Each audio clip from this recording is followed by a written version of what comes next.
Well, hello and welcome. Welcome back to those of you who were here earlier on this morning. It's very nice to see a big crowd there. We've got a big crowd for you here, as you can see, of some of the, well, we'll introduce them in a minute.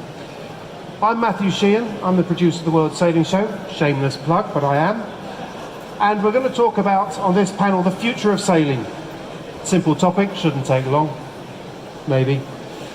But this is a session with a bit of a difference because, as some of you may know, we've been involved in broadcasting webinars over the last few months, over the winter. And we've addressed some of the challenges and some of the opportunities that the future holds in store for clubs and racing and the rest of it. And what's really stood out is some of the feedback we've had from the various experts that we've had on the panels. And also you out there in the sailing world. Many, or some of you have taken part in these webinars.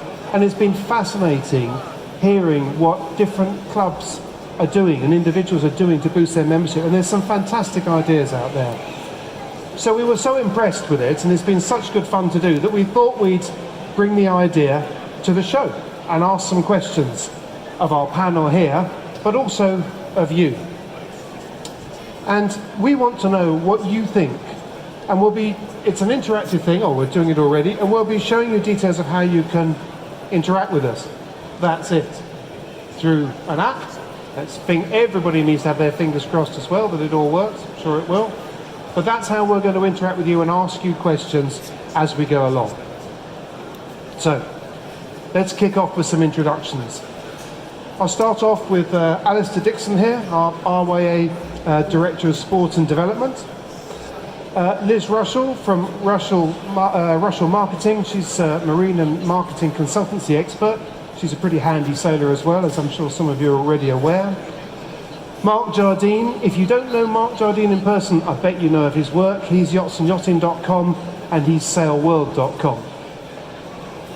Liz, I'm going to introduce the rest in a minute, but let's just start with you guys here. Liz, can you give us a bit of a summary? When I was talking about the seminars and the webinars that we've done, give us a bit of a summary as to what's driven this. Yeah, the reason the webinars came about was a piece of work I was asked to do 2 years ago for British Marine, which is the trade association that all the marine organisations belong to. And they were worried about the future and worried about who might be buying boats.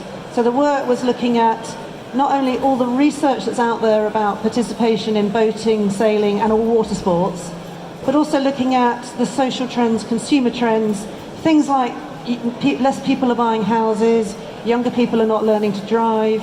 It's quite clear people are going for lots of different experiences. So it was really overlaying those trends over what we could see with participation and then drawing out what does that mean for the industry.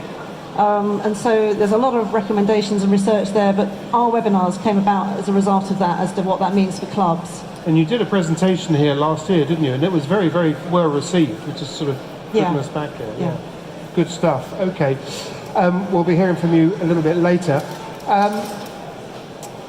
We're going to move on to Mark Jardine. Mark, you were involved in that as well. What I want you to tell us about is how the audience can, I mean, I've said the details are there, but tell us how it's going to work.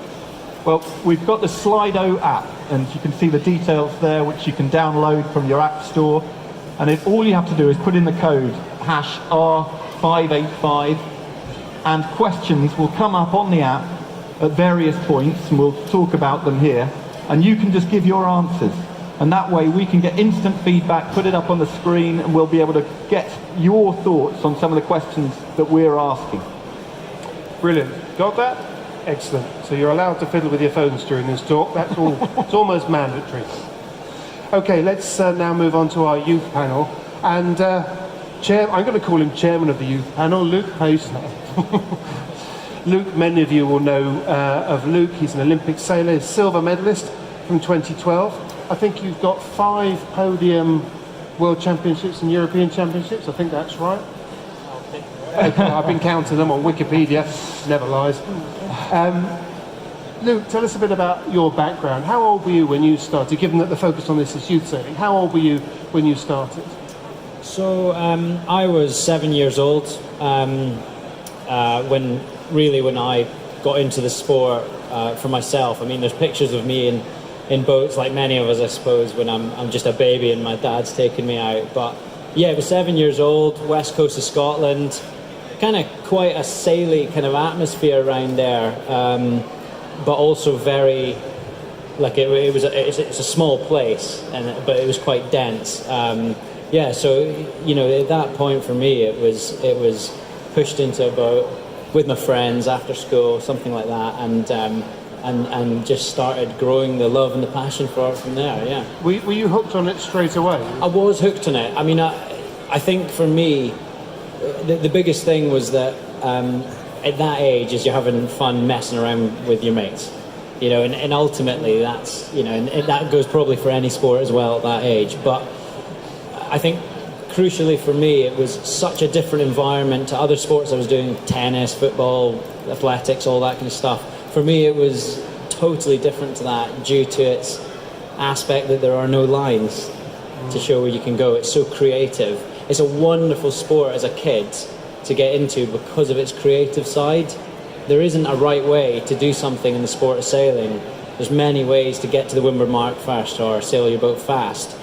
And it was that gripped me, as well as simple things like, it sounds silly now saying it, having had a fortunate to have a life in the sport, but just seeing what the land looks like from the sea is amazing. Like, life just looks different from a boat and feels different, and it got me well and truly. I'm sure a lot of people would be interested to hear that, because I mean, as I said, you've got an Olympic medal from 2012, you've got lots of championship titles, and you're right up at the sharp end, and you are a professional sailor.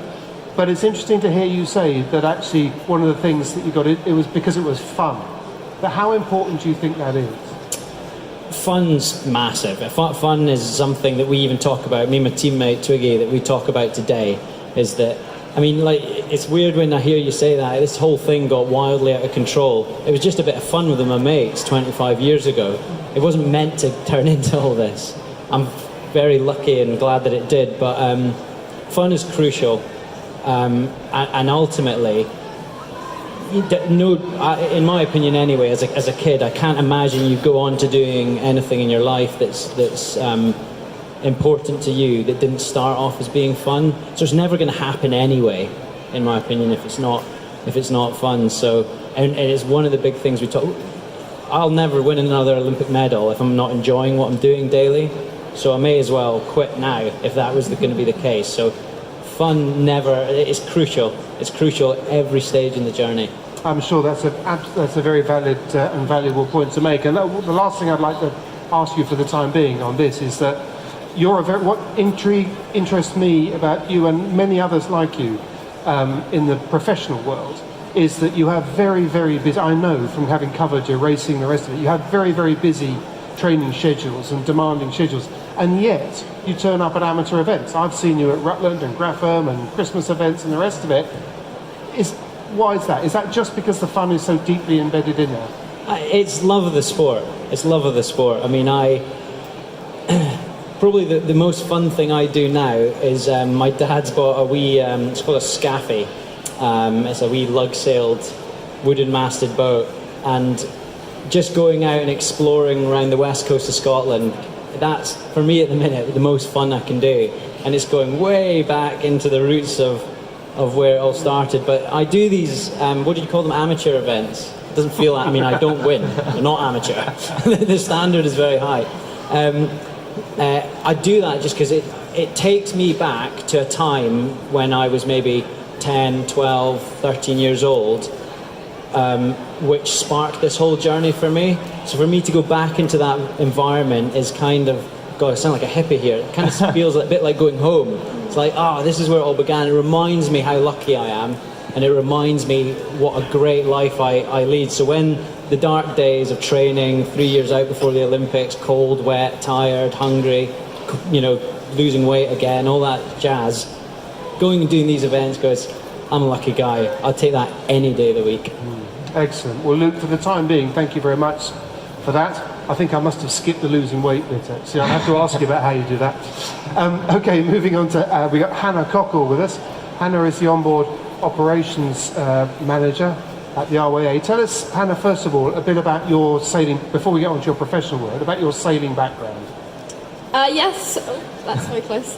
So very similar to Luke. I started when I was a baby. My dad took me out in his mirror. We sailed down at Beer Sailing Club every weekend. I didn't love it at first. I found it very terrifying, but eventually our club was quite small, but we started getting more juniors coming along, and exactly the same as you, just going out with loads of other kids, jumping in, messing around. I loved that part of it. I also grew to love the racing and competitiveness, and it was something that nobody else in my school did. So although at times it was really cold and wet and miserable and difficult, I loved the feeling of achievement and the feeling of that I was doing something different and something really challenging. And then eventually we went on a sailing holiday, and I saw all the staff working away in Greece, and I saw the opportunity that I could do that and where it could take me. So I just loved it from there. And so tell us a bit about what you do now, because now you have a professional role within the sport. What do you do? Yeah, so I work at RYA head office as the onboard operations officer. So I look after the onboard programme, which is the junior grassroots participation programme for sailing and windsurfing.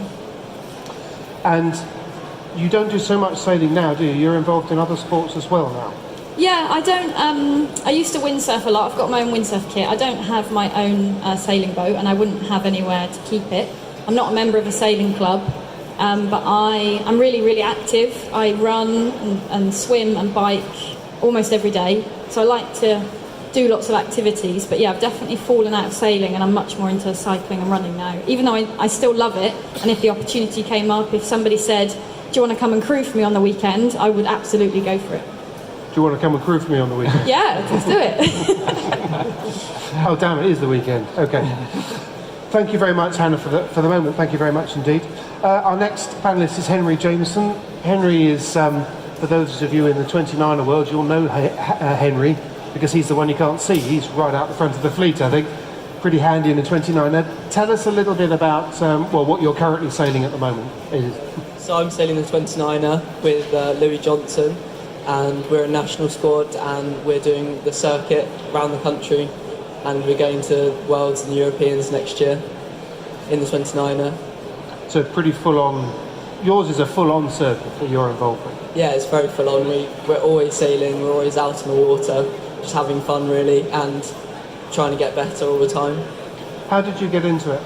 I started at Hayling Island Sailing Club, just messing around really in the lagoon. I started in an oppie on the end of a string in the lagoon, and just went sailing. My parents spent hours with me on the end of a string, just sailing around and having fun. And then I got into racing and just loved it and never went back. Having fun is beginning to be a bit of a theme here, isn't it? Yeah, it's pretty important. And your plans just for the future? So you said you're on the circuit. I mean, more immediately this season, what are you up to this season? Well, we've got the Youth Nationals in Weymouth coming up in the next month or so, and we'd love to qualify for the ISAFs and go to the ISAFs. That's our main goal for this year. And then the Worlds, we want to get a number at and just have fun and try and progress on to doing something bigger and better. Excellent. Okay, well, thank you for that, and we'll come back to you a little later on. And finally, Sophia Benson, turns out you sail at the same club. Yeah. Tell us a bit about what you sail, Sophia. I sail a Fireball. I haven't been sailing very long, but I think it's great fun being able to trapeze out inside the boat. That's the best bit about it. When did you start? I started about 2 or 3 years ago when my family decided to join Hayling Island Sailing Club, and my dad bought a Fireball, and originally my little sister joined, and then I thought, I'll give it a go, and then I haven't stopped since. Oh, interesting. So, and an interesting boat to be your first boat. How have you been getting on with it? Yeah, everyone does tell me it's quite a quick boat and difficult boat to learn in, but I thought it was great, jumping into the deep end and just giving a go and learn the boat. And the fleet is so helpful, and they're always trying to help you improve and tinker with the boat here and there to improve upon technique. And your family, I mean, you talk about your sister, and I know you were telling me a little bit earlier on before we came onto the stage that you sail with your father. But is the family, are your parents really into sailing, or did they come into it late, or how did that happen? No, my mum doesn't sail, and my dad sailed when he was a teenager and then hadn't sailed for 30 years and decided to buy a boat. And then my little sister gave it a go, and then I thought I'd join as well, so get to sail with my dad and spend time with my dad. What drew you to it? Because I think I know a lot of my friends who've got children of your age say, oh, I'd love to get my kids into it, but I don't know how to do it. How do I inspire them to do it? What got you into it? You said your little sister went, but what was it that really got you about it? I think I just like the idea of trying something a bit new and difficult and something you can really improve upon. And I like being outside, and I wasn't a fan of going running all the time. So I thought, try something else. And I knew a lot of people that had got into the sport at a young age and said how fun it was and that the community was so helpful and welcoming. So I thought it would be a nice idea to try and get into it. Well, I'd say it's a very good idea. Okay, so for the time being, we're going to hear from them a bit more in a minute. But there are some topics that we want to sort of discuss with our panel here. And the first topic is time, or indeed the lack of it. And I'm sure as a lot of us probably feel much the same way, that actually there seems to be less and less time to do the things that we want to do. And maybe it's actually the other way around. Maybe we're trying to squeeze an awful lot more into the time that hasn't changed. I'm going to start with Luke. We touched on it earlier on. You have a very busy professional schedule. Is it more of a challenge now? Is time more of a challenge for you to fit in the things that you want to do outside of your professional world? Like hobbies, for example. Yes. Yeah, I mean, and friends and family take a hit as well. It does get harder. I think it's your own worst enemy, though. I mean, I'm obsessed with trying to win another Olympic medal, and so it is self-imposed somewhat, that lack of time. But it is one of the things that we need to get right when we are privileged to be full-time professional sailors, is managing the downtime away from the sport is almost the key to creating a good calendar for us. If we do everything about the next sailing session, then you neglect the recharge moment. So actually one of the things we do is, other than the big competitions that are in the calendar that we have no control of, so they're in already, the first thing we do is go, right, where do we need to put the time off in? How does that need to look so that we can still live a life and not be robots? And from there we then add in the training after that. Yeah, I mean, quickly we can get out of control and just sail, and it wouldn't be conducive to success. And Henry, you're on a sort of, as we said, a very busy circuit, very demanding circuit.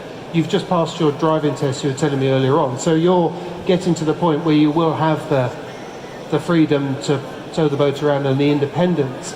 How difficult is it for you, though, or how difficult has it been so far for you to find the time to actually sail? I think it is very difficult because I'm full-time at college still, and I'm trying to work out what I need to do next in my life, and working it all out is relentless. I love sailing, go sailing all the time if I could, but the time that I have to go sailing is limited to the weekends, maybe a Wednesday evening at the sailing club. But I'd love to sail more, but there just isn't enough time for it.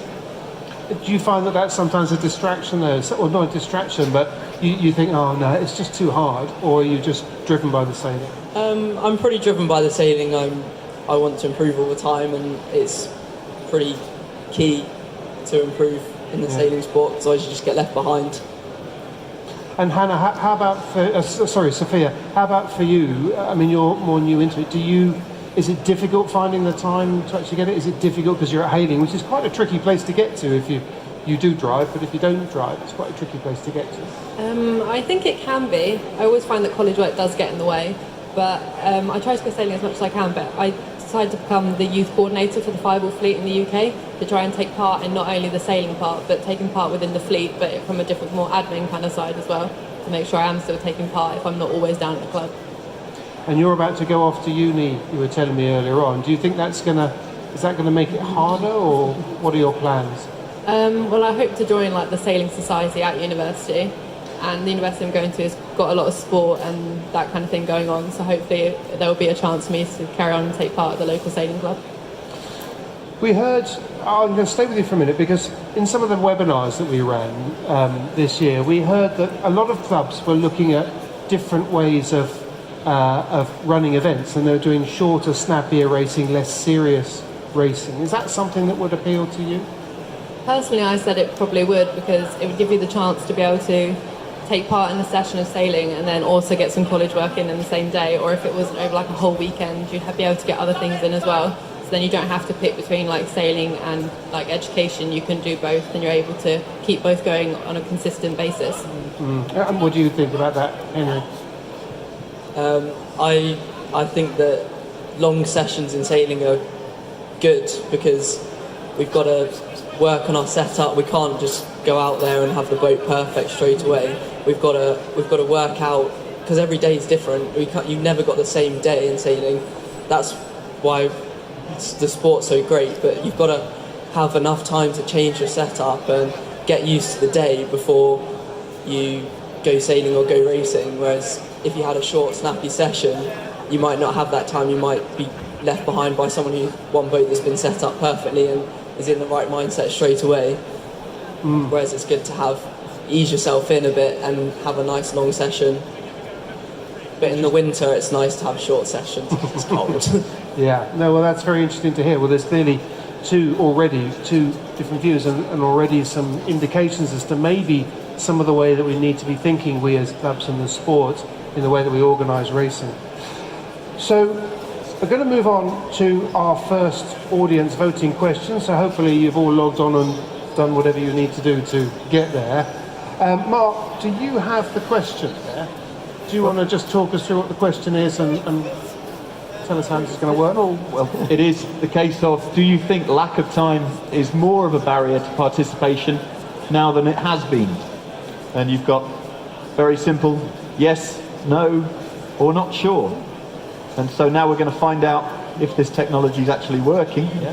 And yes, we are getting people voting. Right. That's a nice surprise. Yeah.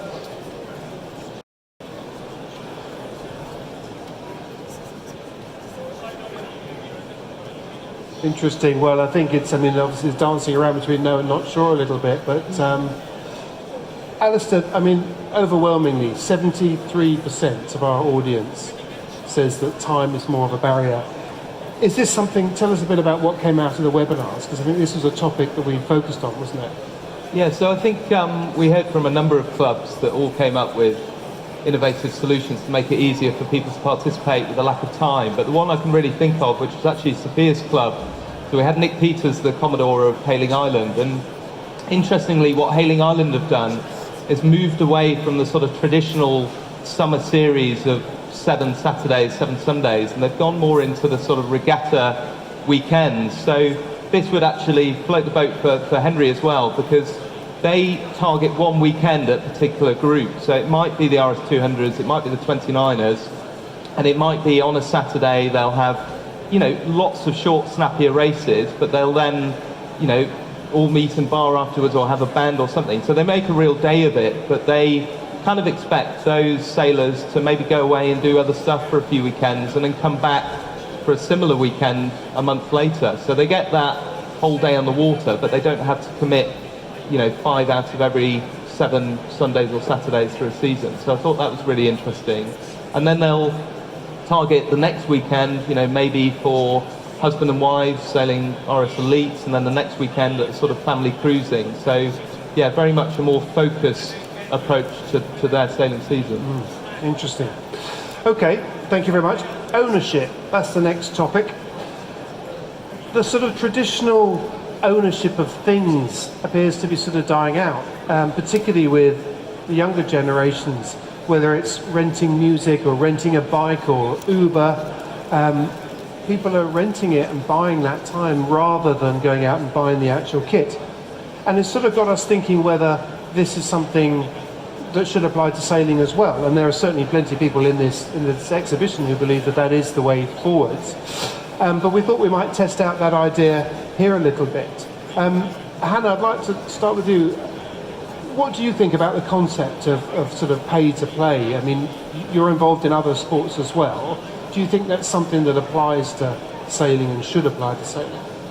Yeah, I think it applies to sailing almost more than any other sport because the equipment is so much bigger and you've got to find a place to keep it, pay for a place to keep it, and it can be expensive to own it. And pay and play, I think it's much quicker. If you could turn up to a club and know that there was a boat in good condition that you could rig up and go out on, it would be, for me, it would be much more, much better for me. Because again, my time is limited. A full-time job, I've got to do boring stuff like go and get the shopping. I also want to see my friends. I want to work out. So if I could just turn up to the club knowing that there was a boat that I could go sailing and then leave it behind, that would be great. Sophia, how about for you? Would being able to go and, I mean, you've got a fireball and also you've got a single hander, haven't you? Fusion, yeah. Fusion, yes. Would you, I mean, if you could go, I mean, Hayling's got a fantastic wealth of all kinds of different classes. Is that something that would encourage you to go down there and try other boats as well? If you could just go and sign up and rent it for an hour or so? Yeah, I do think that for you, like the barrier to entry is on the cost of it. Like the cost of the sport is a lot higher, and a lot of people say it's the same as horse riding. It's those sports that you have to have the money to be able to take part in. So I think if there was a more variety of boats, I think more people like our age would be able to go in and try. I always think it's quite difficult with like the maintenance of boats for clubs as well. That's quite a big issue that's also been surrounded, especially I've found that at Hayling, trying a boat out here and there. And Henry, I mean, you're really locked into the 29er, but I mean, are there other boats that you would like to go, or is it a concept that appeals to you? Are there other boats that you'd like to go and try just because you could go and rent it? Yeah, it'd be awesome if I could try different boats like an 800 or a 49er, just to go have fun in it really and just see what it's like, see if I want to carry on into that pathway when I'm older, or a 470. Yeah, so there's certainly in our panel here some support for that. Mark, we did quite a bit on this, didn't we, in webinars? Tell us a bit about what the findings were. Well, the subject of boat ownership seemed to be one of the most contentious ones, and we asked during the webinars if the clubs themselves were going to consider having their own club fleets. And some were vehemently against it, whereas some had really embraced the idea. And a lot of the clubs we found, there is no one-size-fits-all to having club-owned fleets and then pay and play. And you can go Queen Mary Sailing Club, Tony Bishop, where it really is on an industrial scale. But then you've got places like Itchenor Sailing Club, where they've got a few 2000s, and they're putting their toe in the water. And a lot of clubs are trying this out by putting their toe in the water, getting a few boats, quite often for the youth sailing first, and then moving to the adult. One of the big concerns that the clubs always had was maintenance, and you brought up the maintenance there.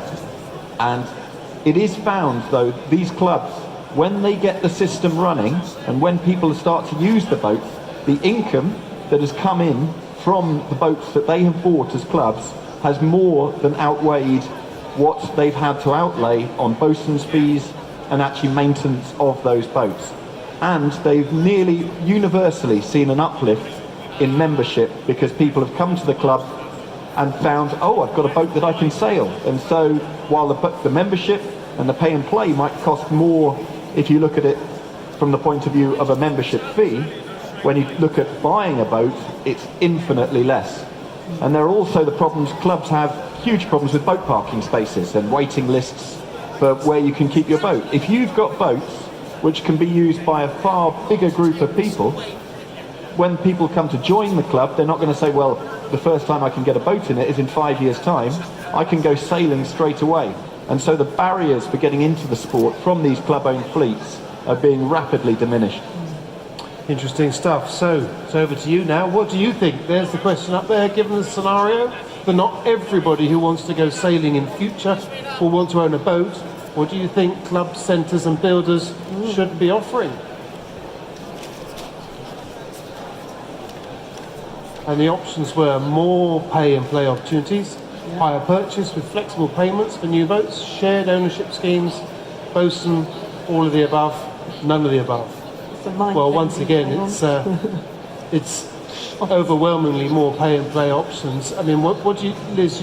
What's your first take on? I mean, it's quite clear to see that people want more pay and play, but what about the other two? There's sort of, it's quite evenly, well, other 3 or 4 actually. Yeah, I think what it's saying to us, Matt, is people are really recognising that we need to find alternative ways of doing things because of, as our panel have outlined, time is difficult for them at college and at, sailing through the pathway. It's difficult for us in professional career. And so I think what this is indicating is, there's an appetite out there to look at how we can do things differently. And clubs need to be taking that on board, I think, when they're doing their planning. Yeah, no, well, we're beginning to hear it again and again, aren't we? It's a familiar pattern. Okay, third topic. Communication. Well, of course, part of it we're doing already, engaging with mobile phones and using communication. Social media and digital technology, as we all know, it's stating the obvious, it's changed the world over the last 10 years, much of it for the better, I'm pleased to say. Hannah, I want to start with you. How's the digital world changed your life? So I use my phone a lot. So I use a lot of apps, and I really, really like using apps that track my activity. So something like Garmin or Strava. I'm obsessed with tracking what I've done, seeing my stats, see if I went faster or longer, and also sharing my activity so other people can see. And almost to the point that if I did an activity and it didn't download onto Strava, it would be like it didn't happen. And also social media, actually. So it's sad to admit it, but I think there's lots of people who would agree, is that if I've done something and I'm really proud of it, or it's something a bit different, I want to share a photo and tell all my friends and tell everyone about it. And it's a nice thing to do at the end of the day when you've had a great day, to upload a photo and say, hey, look what I've done, it's really cool. And I love it. I use it all the time, and I don't think it's a bad thing. I think it can be used in a positive way. And so you're very much on sort of transmit mode, really, and sending out your stuff. But do you think that it has an effect elsewhere? Is that part of what, if everybody's doing it, it's part of what sort of brings people together and inspires other people to do the same thing? Yeah. Then you've got a community. Absolutely. So my running club has got a little community on Strava, and we all get put onto a leaderboard for the week with who's done the most miles. And it's just friendly competition, and your face pops up, and if you're at the top of the tree, you've done the most miles that week, and it's really, really good. But also, people congratulate you and say, oh, well done, you've had a really good week. And it is about sharing your experiences, and it does make you want to participate more because you want to be at the top of the tree, or whatever it is that drives you. I think it does help participation rather than hinder it. And how's that influenced has it influenced how you split up, how you divvy up your time between the various activities? Yeah, I think so. So I try and do as many things as possible. I want to be seen to be, although it gives me, a high because I've done exercise and I feel good and I know that it's good for me, I also want to tell everyone else about it as well. And it's sad to admit it, but it's true. How about you, Henry? Do you want to tell everybody else about it? I use my phone a lot. I'm a teenager. I use my laptop and my phone for college work, and all my college work is actually online, so that's the only way I can get to it. So I use my laptop quite often to submit work, do work, see my next work. It's quite relentless. And amongst your sailing friends, presumably that you've got a network of friends online as well. I mean, you see them physically as well, but how important is that for you in the group, in your sailing environment? Everyone's spread out all around the country because that's how sailing works, and so it's good to keep in contact with people who are far away from me. Like, I've got many friends in the Midlands and London, and people who sail at the sailing club but also live quite far away. So I've got a big windsurfing group at the sailing club, and we all just talk about it when we're next going to go windsurfing. Forecast looks good, we're like, oh, let's get on it, and everyone then comes down and goes windsurfing, has fun. Can you imagine it without it? I mean, and the reason I sort of asked that is that if you were to go to a club and we're going to sign up to a sailing club other than Hailing Island, and they didn't have an active social media set up, would you see that as a negative? Would you say, I don't know if I can really engage with that? Sailing's quite orientated around the community. So Hailing's a massive community with just people that I've grown up with and learnt how to sail with, and have travelled around the country and Europe with, and it's quite important to me that I can keep in contact with them because I don't see them every day and I only see them at various weekends. it's quite useful. And Sophia, how about for you? Social media, is that an important thing for sailing? Well, I guess within the Fireball fleet, 'cause there's a lot of like that older generation. We have like Facebook where you can, events are put on and there's like sharing, relaying information. I guess it's not as big as part as it would be for like the 29er fleet. Like the youth group that I'm friends with, we have our own little group separate. But I guess otherwise it's not really a big thing for everyone. It depends on the age group because it's quite a spread out age group in our fleet. We've got some people that are over 70 and there's some of us that are 16. It's quite a wide group, so not everyone's going to be so into social media. Going forward, though, I mean, you said that you're involved in, you're the youth development officer? Youth coordinator. Youth coordinator. Presumably that will rely very heavily on social media, won't it? Yeah, it's me trying to develop like Instagram and Facebook and trying to get all the different youths from around the country and the Fireball fleet interacting with one another because it's quite spread out at the moment, and getting everyone at nationals together and all the youths getting to know each other so we can create more of a community inside of the bigger Fireball fleet community. Liz, communication has been, well, it's your bread and butter in your daily work, isn't it? Yes. And we spent a lot of time on webinars with it, and it's been fascinating. What are your thoughts on what you've heard so far? Yeah, well, I think it's very interesting what Sophia's just said. I mean, these things, there's no doubt, rule our lives. And the expectations now are that you can book an aeroplane, you can do your banking, you can obviously track your fitness, you can do everything on these. And I think that's really important when you then map that onto something like running a club. Because if you want to be attracting young people, and we've heard it from Sophia in the panel, if you're not using social media effectively, yes, it may not be so good for the older generations, but if you're not doing it, don't expect the younger people to find you. Because what younger people are not doing is going onto a PC and dialing up a website. And then the other thing about these things, it's really down to basics. If your club website cannot be seen properly on one of these, attention spans, we know from the research, are just so much shorter. If you can't read it on a mobile or you can't find the app, they'll go and do something else. That's how it's changing how we communicate. So you've got to be really on the case with how you come across on mobile and how you come across through social media as a club. And Mark, I was on the same webinar, and it was very interesting. There's been some very good examples, and I think you've got one to tell us about. Well, this was St Denny's Boat Club, which is a small club, but the way that they had engaged multiple applications and apps on their phones, and also traditional media. They used the Daily Echo, for example, to get out their name out there, and then Google, making sure that they were on Google Maps, so that you literally are on the map. And as Liz said, making sure that their website worked perfectly on a mobile phone. And then they've got the problem, they're a small club, they can't have a secretary in the club all the time, but if somebody's ringing up to the club, what happens when people ring up and the phone just rings out or it goes to answer phone? The person tries the next option.